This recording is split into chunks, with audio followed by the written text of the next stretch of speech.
tous, ravi de vous retrouver pour ce live Facebook. Alors la manière dont on s'organise est un peu compliquée. Merci à l'étudiant libre de nous l'avoir proposé. Malheureusement la qualité de la connexion au Liban, et vous le savez, c'est un des grands reproches que les habitants font au pays, elle est déficiente. Donc on va essayer de pouvoir vous faire cette vidéo avec François-Xavier Giquel, le directeur des opérations, et moi-même Charles Demeyer, président et cofondateur de l'association, de manière aussi interactive que possible. On sort d'une semaine qui est assez éprouvante avec François-Xavier, je pense que tu partages mon point de vue. Je me suis déployé en urgence pour ma part dimanche dernier. Et depuis, on n'a pas arrêté une seconde, de jour comme de nuit, dans tous les coins du Liban, et on y reviendra dans cette vidéo parce que vous avez tous été marqués par cette horrible explosion à Beyrouth. Mais il faut savoir que la crise économique qui avait lieu dans le pays, elle continue à toucher également les périphéries du Liban. Je me suis moi-même déployé à Ca et à Tripoli il y a quelques jours, et on voit que là-bas, l'inflation, l'explosion des prix est en train de complètement massacrer la classe moyenne libanaise, et notamment les chrétiens qui sont ceux que nous connaissons le mieux. Je peux réagir à cette première question. On nous demande comment nous rejoindre nos équipes. Voilà, alors en effet, comme l'a dit Charles, on a reçu énormément de candidatures pour rejoindre les équipes. Nous avons deux personnes qui, à plein temps, travaillent justement à faire parvenir toutes les bonnes volontés sur le terrain. Donc pour ça, comme d'habitude, il faut écrire à volontaire au pluriel @soschrétiendorient.fr. Vous trouverez également l'adresse sur notre site internet. Vous pouvez tout simplement écrire un message privé sur la page également. Et nous vous inclurons dans les procédures de recrutement. Sachant que, en effet, nous avons déjà des gens qui ont rejoint les équipes pour des périodes plus longues qui permettront aux volontaires, à partir d'un mois, 2 mois, 3 mois, ou même plus, jusqu'à 1 an, de prendre des responsabilités, d'organiser la réponse humanitaire, de gérer une de nos antennes, pourquoi pas, ou un poste spécifique comme les donations, les activités, la reconstruction. Mais également des personnes qui viennent pour des durées plus courtes. Et chaque jour, ça fait partie de l'énorme travail que font nos volontaires. Chaque jour, nous avons des personnes qui arrivent à l'aéroport, que nous allons chercher, qui rejoignent notre mission. Je retrouve notamment, on parlait de François tout à l'heure, mais d'anciens camarades que j'ai rencontrés dans beaucoup de missions des SOS Chrétiens d'Orient, qui arrivent, et il y a vraiment une ambiance formidable ici, où malgré tout le travail que l'on peut fournir au quotidien, qui est assez harassant, on a une vraie fraternité, qui est présente au quotidien et qui véritablement fait chaud au cœur quand il s'agit d'être mobilisé comme on l'est. François-Xavier, toi, tu as beaucoup travaillé, je crois qu'on peut le dire, à participer à un début de coordination de l'action de SOS Chrétiens d'Orient avec les autres acteurs. C'est ça. Alors en fait, dans toute crise humanitaire, donc moi, pour ceux qui me connaissent, je suis arrivé chez SOS Chrétiens d'Orient en 2014, alors que les déplacés chrétiens de la plaine de Ninive venaient d'être chassés de chez eux et d'arriver par dizaines de milliers à Erbil, au Kurdistan irakien. Dès le début, j'ai découvert le monde humanitaire en coordonnant avec les Nations Unies, et c'est là que j'ai appris quelque chose qui est relativement indispensable, notamment dans le cadre d'une crise comme celle-là. C'est la coordination. La coordination, pourquoi ? Pour déjà détecter les vrais besoins, mais aussi pour pas que toute l'aide soit concentrée au même endroit, que tout le monde fasse de la nutrition dans tel quartier, ou que tout le monde se focalise sur la reconstruction qui est extrêmement nécessaire dans un quartier, mais alors que d'autres quartiers qui sont tout aussi touchés et des familles qui sont dans des situations catastrophiques soient oubliés parce que tout le monde se concentre dans un quartier adjacent. Cette coordination, elle est aussi le fruit des rendez-vous qu'on a fait en tout début de semaine. Un lundi, en arrivant, on a fait des rendez-vous de 8h à 22h. Ces rendez-vous avec les églises, avec des acteurs comme Nawaj, de Fouad Abou Nader, mais aussi toute une série de personnes. Je pense à cette jeune fille, Kim, qu'on a rencontrée, qui a 18 ans et qui mobilise simplement son entourage. Et elle a réussi à mettre 50-100 personnes dans les rues pour déblayer en se mobilisant comme ça. C'est important également parce que c'est quelque chose que SOS Chrétiens d'Orient a à cœur. En fait, notre but, c'est que les chrétiens au Proche-Orient, sans racines, restent chez eux et continuent à former le ciment de cette société. Alors pourquoi ? Parce que si les chrétiens d'Orient partent tous à l'extérieur, si la diaspora s'agrandit, eh bien le Proche-Orient et le Liban tout particulier en seraient défigurés, puisque ce sont eux, pour souvent, qui sont les dépositaires de l'identité, de l'histoire de ces pays. Alors évidemment, ils vivent avec d'autres communautés, mais sont un petit peu ceux qui tiennent le sens général de la présence. Travailler avec eux main dans la main, c'est un travail qui plaît beaucoup à nos volontaires. J'ai constaté moi dès lundi soir, mardi soir également, qu'ils étaient en train d'empacter plus de 19 tonnes de denrées et ils y ont passé des heures et des heures. Et ça a été très, très fort, très marquant pour eux. Je crois que ce sera une expérience qu'ils garderont gravée au fond de leur cœur pour le restant de leur jour. Et François-Xavier, ce qu'il est venu apporter aussi, en plus de cette coordination, c'est une manière plus organisée de faire la réponse, une manière plus affinée. François-Xavier, je crois que la première chose qu'on peut dire, c'est qu'on a été tous les deux très satisfaits de l'énergie que mettaient Jean-Rémy et ses volontaires avant même qu'on vienne apporter ses compétences. En fait. Bien sûr.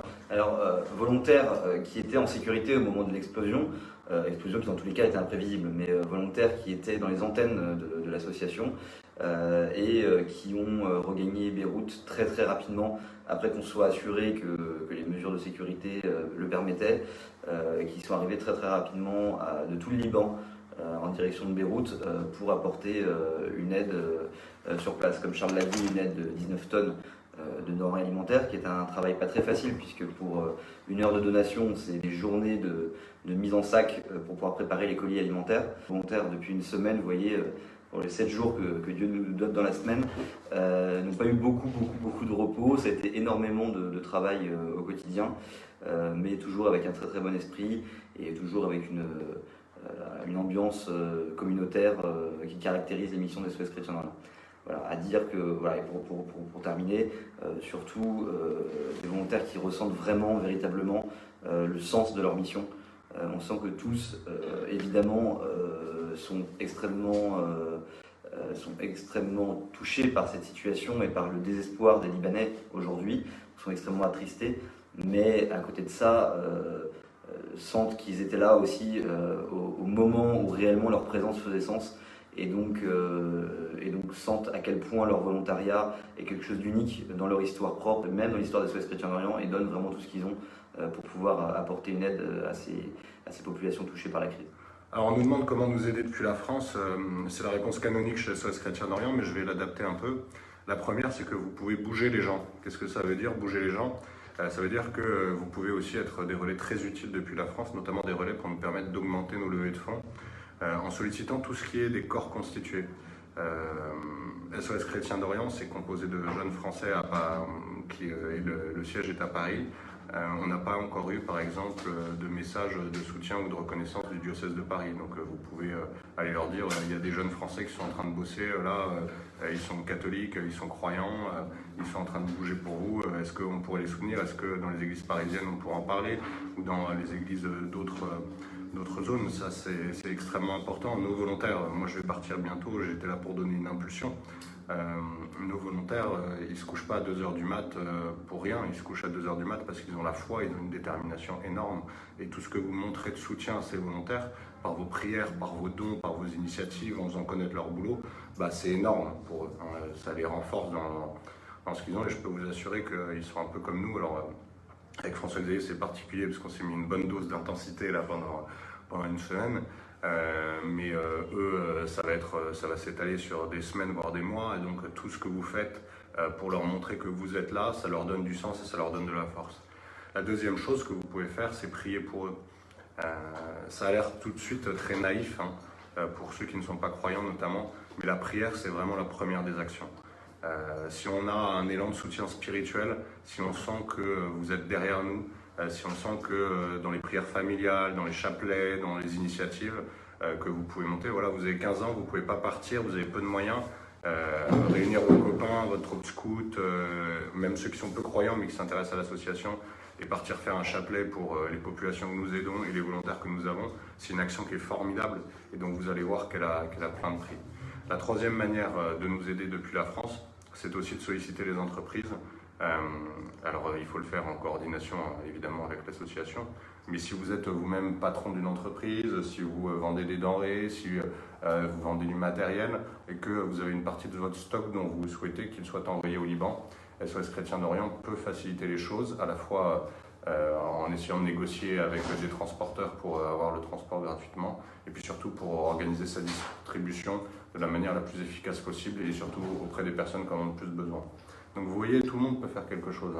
Si tu me regardes, que tu as 14 ans, que tu ne peux pas partir comme volontaire, personne ne peut t'empêcher d'aller organiser un chapelet pour les chrétiens d'Orient. Alors Paul nous demande dans cette situation comment est-ce que nous assurons la sécurité des volontaires. Donc ce qu'il faut bien savoir, c'est que nous, la sécurité de nos volontaires est une priorité. Avec les 2000 volontaires qu'on a déployés sur le terrain depuis 6 ans, nous n'avons absolument aucun problème majeur de sécurité. Alors on travaille quand même dans des zones assez complexes, nos procédures sont reconnues. Là donc le Liban ne fait pas évidemment exception à cette règle. Nos volontaires suivent à la fois les règles générales de l'association avec le plan de sécurité adapté pour la mission au Liban, donc notamment pour la poursuite d'activités dans les antennes à Kara, à Tripoli, et donc suivent les règles de sécurité générale. Et à Beyrouth en particulier, nous avons remis l'accent notamment sur la formation notamment des volontaires en termes de sécurité, et également la sécurité sur les chantiers. Nous avons acquis un grand nombre d'équipements sécurisés pour les chantiers. Chaque chantier dispose de mesures de sécurité adaptées aux travaux qui y sont effectués. Et nous continuerons à adapter les règles au fur et à mesure pour permettre de répondre à cette crise dans les meilleures conditions possibles. Comme je vous le disais, dès le début de la crise, on s'est posé des questions sur un éventuel nuage toxique qui flotterait au-dessus de Beyrouth. Nos volontaires ont passé un temps en attente, et nos volontaires et nos responsables qui étaient eux, par contre à Beyrouth, ont été évacués dans la nuit pour permettre aux autorités de se renseigner sur la dangerosité réelle de l'atmosphère à Beyrouth, et n'ont attaqué les évaluations et n'ont attaqué la première réponse de l'association très rapidement, mais qu'une fois qu'on était sûr que tout était sécurisé pour travailler dans les bonnes conditions. On nous demande quelles actions nous mettons en œuvre. Je pense que ça vous permet de repositionner un peu ce qui s'est passé. Donc le Liban a fait défaut sur 3 échéances de prêt au Fonds monétaire international, ce qui, entre autres choses, a accéléré une crise économique qui couvait depuis longtemps. Et ce qui est en train de se passer, ce qui est terrible, c'est que la livre libanaise, elle est en train de s'effondrer. Et vous savez que quand une monnaie s'effondre, souvent on met un contrôle des capitaux. Qu'est-ce que c'est le contrôle des capitaux? C'est une manière d'empêcher l'argent d'être mis dans une devise étrangère, en l'occurrence le dollar, et ça crée des tensions économiques importantes. Ces tensions économiques, ça veut dire que concrètement, les gens pendant longtemps n'ont pas pu retirer plus de $200 par mois sur leur compte en banque, ce qui crée évidemment d'immenses difficultés. Et puis il y a eu une perte de confiance des ménages, le président de la Banque centrale est sous surveillance, etc. etc. Ce qui est important de noter par ailleurs, c'est que les Libanais sont des gens qui ont beaucoup de ressources pour s'adapter. Et là, ils sont arrivés au maximum de leur adaptation, si vous voulez. Ils ne peuvent plus faire face à ce qu'on leur impose économiquement. Donc l'explosion du port, à la fois, ça met en cause la fiabilité des institutions libanaises, puisque, comme vous l'avez vu, tout le monde se demande comment autant de nitrate d'ammonium on peut se retrouver à côté de zones d'habitation. Les premières zones d'habitation sont à quelques centaines de mètres, même pas, en plein Beyrouth. Et surtout la destruction du port de Beyrouth, en fait c'est de la destruction de marchandises et puis surtout d'une zone qui permettait d'acheminer des denrées, du matériel dans le pays, donc ça aggrave la crise économique.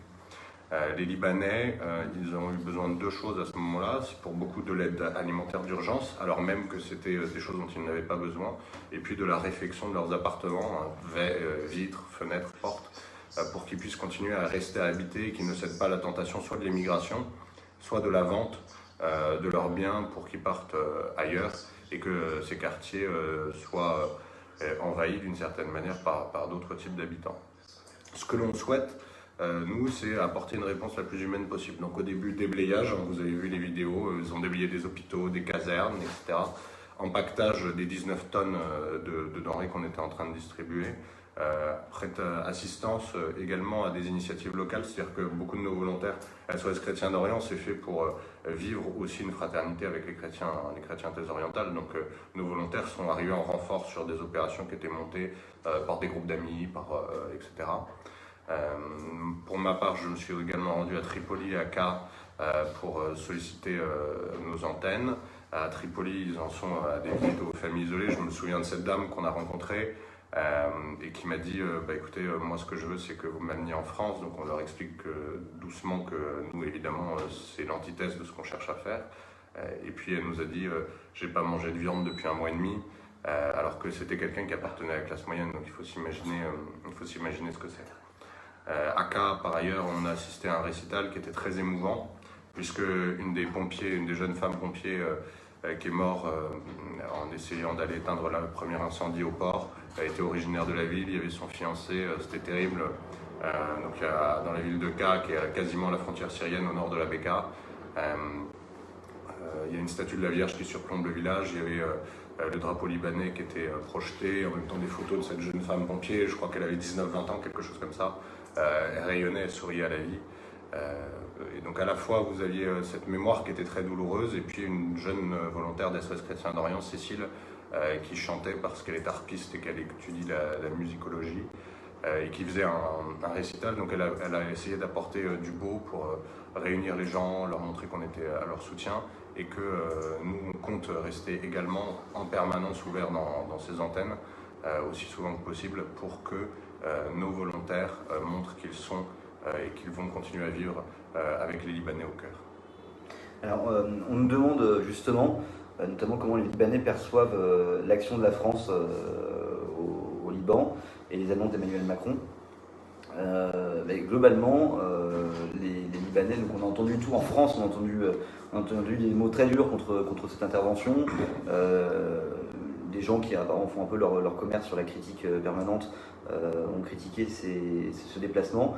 Le président a eu des mots très beaux et s'inscrivant dans la continuité de la doctrine diplomatique et française et de l'amitié entre nos deux peuples. Les Libanais ont perçu, alors je ne parle pas au nom évidemment de l'intégralité du peuple libanais, mais la plupart des Libanais que nous rencontrons ont vraiment apprécié ce qui se passe. Et en fait sont vraiment interloqués par le fait